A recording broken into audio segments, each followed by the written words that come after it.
Hello friends, मैं सुरेंद्र और आज आपके लिए फिर से एक नई वीडियो लेकर आया हूँ। तो फ्रेंड्स, आज की वीडियो में हम कंपैरेटर होता है उसके बारे में हम सीखेंगे और कंपैरेटर कैसे काम करता है उसके बारे में जानेंगे, प्रैक्टिकल भी करेंगे।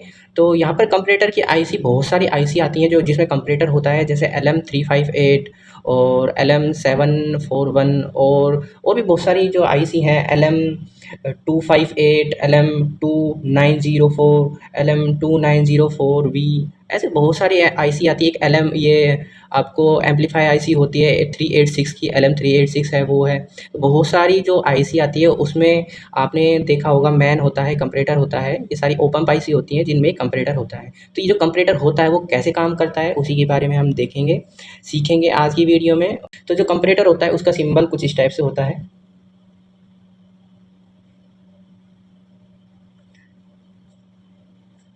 यहाँ पर फ्रेंड्स, इन्वर्टिंग और नॉन इन्वर्टिंग ये दो आईसी होती हैं, और सॉरी दो पिन होती हैं, इन्वर्टिंग और नॉन इन्वर्टिंग।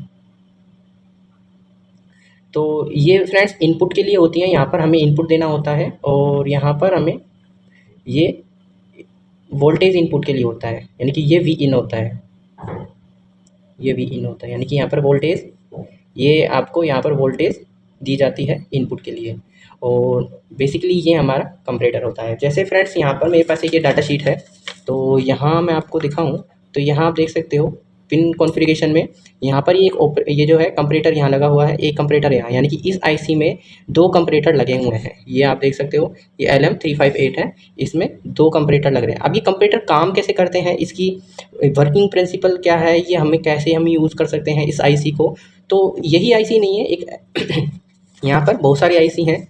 तो ये कंपैरेटर होता है, कंपैरेटर की बहुत सारी आईसी हैं जिसमें कंपैरेटर लगा होता है। और एक मेरे पास आईसी और है LM, ये आप देख सकते हो LM324N। तो इसमें भी कंपैरेटर ही होता है, इसमें 4 कंपैरेटर होते हैं। तो यहाँ आप देख सकते हो, तो कुछ इस टाइप से आईसी आती हैं, इनमें मैन यहाँ पर कंपैरेटर होता है। तो कंपैरेटर काम कैसे करता है वही अगर हम सीख जाएंगे तो हमारी जो आईसी है वो हम यूज़ कर सकते हैं, हम हमारे सर्किट के हिसाब से हम इसको यूज़ कर सकते हैं और हम हमारा कोई सी भी सर्किट है वो उसकी मदद से बना सकते हैं। तो ये कंपैरेटर काम कैसे करता है, तो यहाँ पर आपको अगर मैं बताऊँ तो आपने तराजू देखी होगी, तो इसका मैं थोड़ा एग्जांपल देके आपको समझाता हूँ। तो यहाँ पर ये हुक होता है, तो यहाँ पर कुछ इस टाइप से तराजू होती है जो पुरानी स्टाइल में होती है। तो यहाँ पर हम 1 केजी हम रखते थे कि 1 केजी हमने यहाँ पर वेट रख दिया और यहाँ पर हम सामान को तोलते थे कि हमारा 1 केजी हुआ या नहीं हुआ। तो अगर जैसे ज़्यादा हो जाता था तो हम उसमें उतार देते थे और उसको बराबर लेवल में लेके आते थे।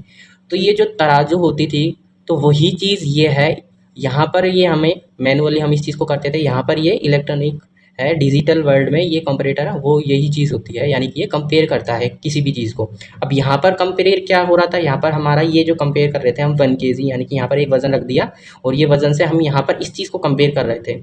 ऐसे यहाँ पर 2 ये इनपुट दे रहे हैं, यहाँ पर हम एक चीज़ को फिक्स कर देंगे, या तो इसको फिक्स करना है या हमें इसको फिक्स करना है। एक को फिक्स करके दूसरे से हम उसको कंपेयर करते हैं। तो यहीं यहाँ पर ये कंपैरेटर का काम करता है। तो कंपैरेटर कैसे काम करता है वो आपने जाना कि ये कंपेयर करता है। तो अब इसको पहले प्रैक्टिकली हम देखते हैं, समझाने से अच्छा है मैं आपको प्रैक्टिकली समझाऊं कि ये हमारे आईसी में कंपैरेटर काम कैसे करता है। तो यहाँ पर मैं ये जो है LM358 जो आईसी है इसी के बारे में ही थोड़ा सा मैं आपको दिखाता हूँ। तो यहाँ पर आप देख सकते हो एक कंपैरेटर ये लगा है, एक कंपैरेटर ये है, सेपरेट सेपरेट 2 कंपैरेटर हैं। तो यहाँ पर एक जो है 4 नंबर पिन और 5 नंबर पिन है, ये इनपुट है वोल्टेज इनपुट के। तो यहाँ पर ये जो है इन दोनों का सेम वोल्टेज इनपुट है, यानी कि हमें VCC पॉजिटिव और नेगेटिव सेम देंगे तो हमारी दोनों कंपैरेटर काम करने स्टार्ट हो जाएंगे। लेकिन हम किसको यूज़ करना चाहें, इसको या इसको, वो आपके मुताबिक है। ये सेपरेट सेपरेट भी हम इसको यूज़ कर सकते हैं। तो यहाँ पर मैं पहले ये वाला सेपरेट हम यहाँ पर ये कंपैरेटर को यूज़ करके देखेंगे कि ये कंपैरेटर है वो काम कैसे करता है। तो यहाँ पर आप देख सकते हो 1 नंबर पिन है वो आउटपुट है और 2 पिन है यहाँ पर, 2 और 3 है ये इनपुट है। इनपुट में ये प्लस माइनस की 2 है। ये प्लस माइनस क्या होता है ये भी हम वीडियो में समझेंगे। तो इसको अब प्रैक्टिकली करते हैं और प्रैक्टिकली मैं आपको इसको समझाता हूँ कि ये काम कैसे करता है। तो यहाँ पर आपने देखा कि ये थोड़ा सा तराजू की तरह ऐसे काम करता है। तो ये कैसे काम करेगा इसको हम प्रैक्टिकली समझते हैं। पर फ्रेंड्स, जो LM358 आईसी है जिस पे हम प्रैक्टिकल करने वाले हैं, तो इसकी जो आउटपुट कॉन्फ़िगरेशन है वो कुछ इस टाइप से है। पिन कॉन्फ़िगरेशन जो इसकी है, तो यहाँ पर फ्रेंड्स जो 3 नंबर पिन है नॉन इन्वर्टिंग पिन है, 2 नंबर इन्वर्टिंग पिन है और 8 नंबर पिन पे V इन है पॉजिटिव और 4 नंबर पे V माइनस है, यानी कि यहाँ पर नेगेटिव, और 1 नंबर है वो आउटपुट देता है। बाकी का यहाँ पर 5, 6, 7 जो है वो हमारा दूसरा कंपैरेटर है। तो हम एक ही कंपैरेटर को यूज़ करके हम ये जो आईसी है इसके बारे में सीखेंगे। तो यहाँ पर ये जो 2 नंबर और 3 नंबर पिन है, इसी के बारे में थोड़ा-सा मैं आपको समझाता हूँ। तो यहीं से ही हमारा जो आउटपुट है वो मिलेगा। अब ये इन्वर्टिंग क्या होती है और नॉन इन्वर्टिंग क्या होती है, इसको हम समझ लेते हैं। ये जो एसी करंट है, एसी करंट में यहाँ पर जैसे ये हाई जा रहा है और उसके बाद में लो जा रहा है, तो ये जो सिग्नल अगर हम 2 पे देंगे, ये यानी कि इन्वर्टिंग पिन पे देंगे, तो इन्वर्टिंग पिन क्या करती है, यहाँ पर ये जो भी सिग्नल है उसको पलट देती है या फिर चेंज कर देती है। जैसे कि यहाँ पर अब ये हाई आ रहा है, तो यहाँ पर जो आउटपुट आएगा, आउटपुट में जैसे ही अगर हम इसको 0 लाइन लेते हैं, तो यहाँ पर जैसे हाई आ रहा है, तो यहाँ पर ये डायरेक्ट इसको इन्वर्टिंग कर देगी और यहाँ पर लो आएगा। यानी कि जैसे ये हाई हो रहा है, यहाँ पर ये इसको लो आएगा और लो आके यहाँ 0 आ जाएगा, यहाँ पे भी 0 आ जाएगा। अब ये जैसे यहाँ लो आएगा, तो यहाँ पर ये हाई हो जाएगा और हाई होके फिर ये 0 हो जाएगा, यहाँ पे भी 0। अब यहाँ से जैसे ही हाई यानी कि ऊपर जा रहा है, तो यहाँ नीचे आएगा। तो ये ऐसे चेंज कर देगा, यानी कि यहाँ पर जो भी आउटपुट रहेगा वहाँ उसको चेंज कर देगा। यानी कि अगर यहाँ पर हम पॉजिटिव देंगे इसको, तो यहाँ नेगेटिव कर देगा और नेगेटिव देंगे तो पॉजिटिव कर देगा, यानी कि उसको इन्वर्ट कर देगा यहाँ पर। तो ये जो आईसी है, आईसी में यहाँ पर जो भी आएगा उसको इन्वर्टिंग करके यहाँ पर देगा। ये इस वाली पिन का काम है। नॉन इन्वर्टिंग में अगर हम कोई भी इनपुट देंगे तो उसमें एज इट इज़ रहेगा, यानी कि ज्यों को त्यों रहेगा। यानी कि यहाँ पर अगर हमारा सिग्नल कुछ इस टाइप से आ रहा है,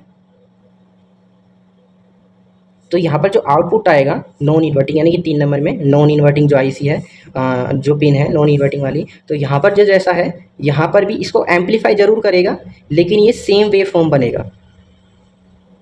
इसमें जो का तो बनेगा, एज इट इज़ रहेगा, इसमें चेंज करेगा। ये तो नॉन इन्वर्टिंग और इन्वर्टिंग पिन है। अगर आपको पता नहीं रहेगा कि नॉन इन्वर्टिंग क्या होती है, इन्वर्टिंग क्या होती है, तो ये ऐसे यहाँ पर नॉन इन्वर्टिंग और इन्वर्टिंग कुछ इस टाइप से काम करती है। फ्रेंड्स, यहाँ पर मैंने ब्रेड बोर्ड पे सर्किट ये है जो हमने बना दिया। यहाँ पर मैं एक बार इसको आपको समझा देता हूँ। 2 नंबर हमारी इनपुट और 3 नंबर इनपुट है। ऐसे ही यहाँ पर फ्रेंड्स 5 नंबर, 6 नंबर, 7 नंबर, तो 7 नंबर हमारी आउटपुट है, 6 और 5 है वो इनपुट है। तो या तो यहाँ इसको यूज़ कर सकते हैं या इसको यूज़ कर सकते हैं, दोनों सेपरेट हैं। आप यहाँ पर कोई दूसरा सर्किट यहाँ पर कंट्रोल कर सकते हैं, यहाँ आप दूसरा सर्किट उसको कंट्रोल कर सकते हैं। अब यहाँ पर 8 नंबर और 4 नंबर पे हमने पॉजिटिव और नेगेटिव दे दिया है। अब यहाँ पर आप देख सकते हो जो आउटपुट है, आउटपुट पे हमने एक एलईडी लगा दी है। अब एलईडी को यहाँ पर नेगेटिव या पॉजिटिव कोई सा भी लगा सकते हो, वो आपके ऊपर है कि यहाँ पर आउटपुट आपको नेगेटिव चाहिए या पॉजिटिव चाहिए। तो यहाँ पर मैंने अब जैसे कि यहाँ पर पॉजिटिव लगाया है, पॉजिटिव पे यहाँ लगाया, और यहाँ पर अब ये जो नेगेटिव है वो मैंने यहाँ पर ग्राउंड कर दिया है एलईडी का। अब जैसे यहाँ पर पॉजिटिव आएगा तो हमारी एलईडी ग्लो करेगी।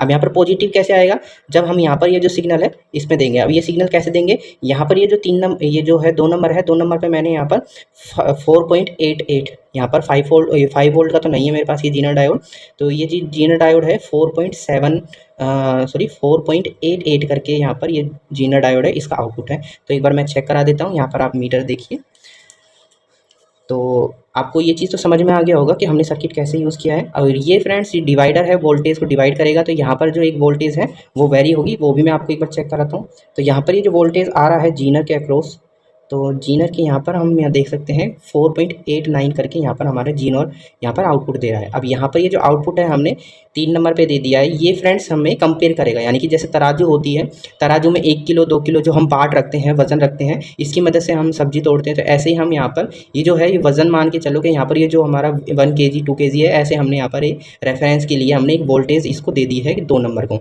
आप चाहे 3 को दे दो या 2 को दे दो, कोई फ़र्क नहीं पड़ेगा। मैं अब यहाँ पर आपको चेंज करके भी दिखाऊंगा कि 2 और 3 में हम देंगे तो क्या होगा।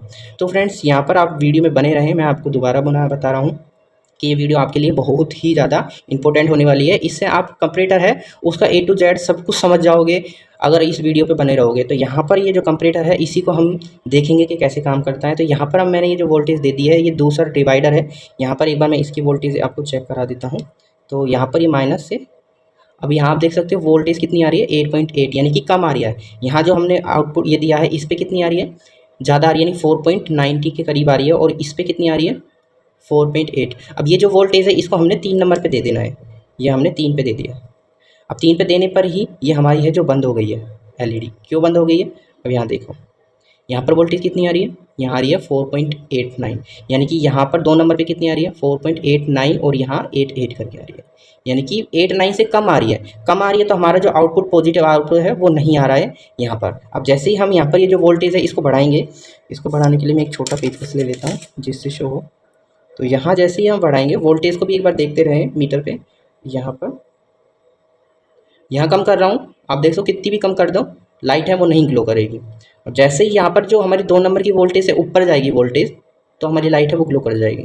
ये देखो, जैसे ऊपर गई लाइट ग्लो कर गई, और जैसे ही हम 90 से नीचे जाएंगे ऑफ हो गया, और जैसे ही हम 90 89 हो गया, आप देखो 90 के आसपास है। मीटर अगर 2 डिजिट यहाँ पर पीछे और एक और डिजिट होता, प्रॉपर यहाँ पर पता लग जाता कि हमारी कितनी वोल्टेज पे।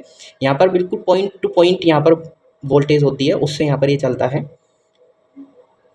ये आप देख सकते हो। जैसे ही मैं थोड़ा सा भी कम कर देता हूँ, इसलिए मैंने ये जो पोटेंशियोमीटर है ये भी मैंने वो 10 वाला लगाया है, जो जिसमें ज़्यादा राउंड होते हैं, जिससे आपको प्रॉपर वोल्टेज समझ में आए। यहाँ आप देख सकते हो, जैसे मैं थोड़ा सा घुमा रहा हूँ, जैसे ही घुमाने पर हमारी जो है ये 90 के आसपास चला गया, तो यहाँ पर ग्लो कर गया। और यहाँ आप देख सकते हो कितना आ रहा है, यहाँ आप देख सकते हो 88 के आसपास है। यहाँ पर इसको हम बढ़ाएंगे, अब इसको कितना भी बढ़ाते जाओ हमारी लाइट है वो जलती रहेगी। यानी कि अब यहाँ पर ये कंपेयर कर रहा है। कंपेयर कैसे कर रहा है कि इस वोल्टेज से इसको वोल्टेज को कंपेयर कर रहा है, और जिससे हमारा आउटपुट है वो निकल रहा है। अब यहाँ पर ये वोल्टेज है, इसको हम चेंज कर देंगे, इस वाले को यहाँ दे देंगे, यहाँ को हम यहाँ, यानी कि ये जो इनपुट है और आउटपुट है इसको हम चेंज करते हैं और देखते हैं इस पर क्या फ़र्क पड़ता है। तो यहाँ हम इस वाले पॉजिटिव यहाँ पर जो आ रहा है सिग्नल, इसको हम 3 नंबर पे दे देते हैं, और ये जो वाला है इसको हम 2 नंबर पे दे देते हैं। अब यहाँ पर जैसे कि हमने लास्ट टाइम देखा था कि हमारा जो 2 नंबर है, 2 नंबर की वोल्टेज कितनी थी, अब यहाँ पर बढ़ गया है, क्योंकि यहाँ पर ये 2 नंबर यानी कि ये वाले पे फिक्स थी हमारी 4.889 करके, तो यहाँ पर ये फिक्स है वोल्टेज। अब हमने 3 नंबर को फिक्स कर दिया है, अब 4 नंबर है उससे हमें आउटपुट लेना है। अब जैसे हम ये जो ये 2 नंबर की पिन है, इससे हमें वेरी करना है। अब वेरी करने के लिए फिर से हम इसको करते हैं, तो यहाँ अब ज़्यादा है, अब यहाँ जैसे हम कम करते जाएंगे, और ये आप देख सकते हो। अब यहाँ आप देख सकते हो वोल्टेज अगर कम रहेगी तो आउटपुट हमारा रहेगा, और वोल्टेज जैसे ही बढ़ेगी, और बढ़ने के बाद में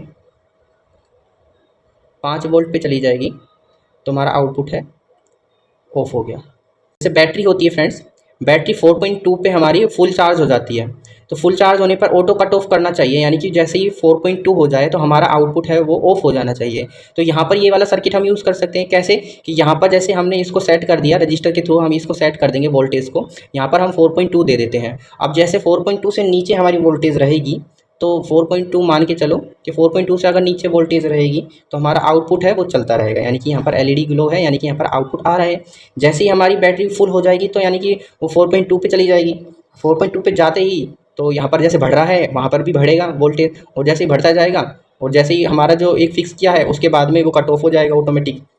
तो यहाँ पर जो है ऑटो कट ऑफ बैटरी का वो भी बना सकते हैं, यानी कि ऑटोमेटिकली वो बैटरी कट ऑफ हो जाएगी। अब यहाँ पर हम इससे कोई सी भी बैटरी को चार्ज कर सकते हैं, 12 वोल्ट, 6 वोल्ट, 9 वोल्ट, 12, 15, कोई सी भी 3 वोल्ट, 1.1, कोई सी भी वोल्टेज को हम इससे चार्ज कर सकते हैं। लेकिन यहाँ पर एक हमें रजिस्टर, जो पोटेंशियल रजिस्टर है उनको लगा के यहाँ पर वोल्टेज को सेट करना पड़ेगा, उसकी मदद से हम यहाँ पर ये जो बैटरी है बैटरी का चार्जर बना सकते हैं।